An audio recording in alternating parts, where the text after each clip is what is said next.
जय श्री राम। चल और अचल संपत्ति होना किसको अच्छा नहीं लगता, और लगभग सबके जीवन में कोई ना कोई एक ऐसा क्षण आता है जब चल और अचल संपत्ति का वो स्वामी बन जाता है।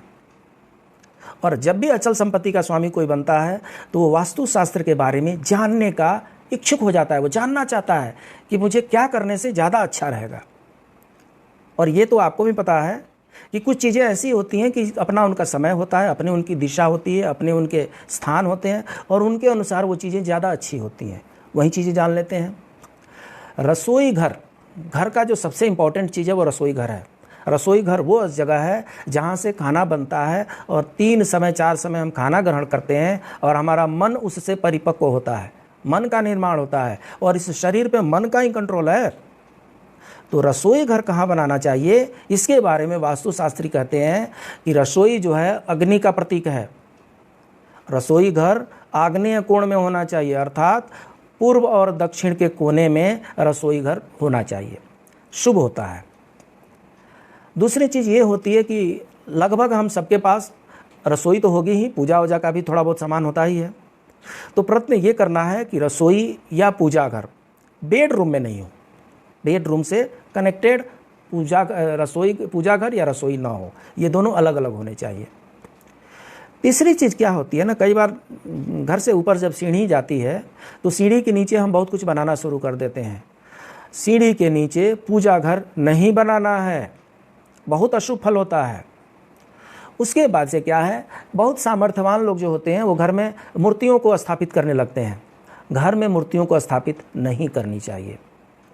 मूर्तियों के लिए जो शुद्धता रिक्वायर्ड है, जरूरी है, वो शुद्धता उस तरीके से उस घर में देखभाल नहीं हो सकती। मूर्तियों का स्थान मंदिर में ही है, देवालय में है, घर में नहीं।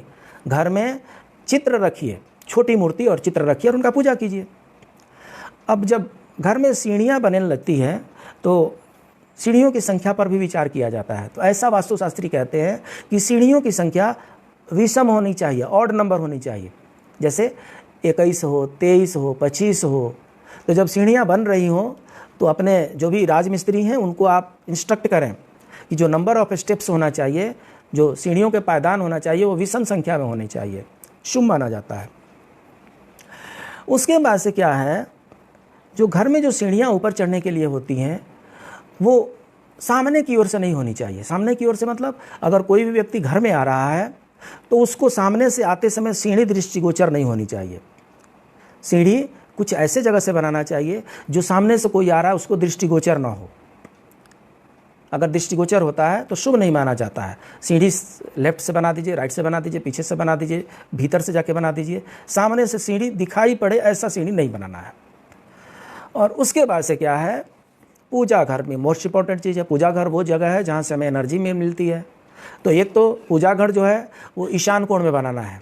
ईशान कोण मतलब पूर्व और उत्तर के कोण को ईशान कोण कहते हैं। तो पूजा घर ईशान कोण में बनाना है।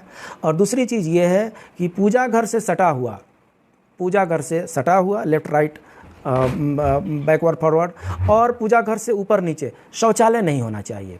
ध्यान रखना है, वास्तुशास्त्र के ये चीज़ें काम आती हैं। जय श्री राम।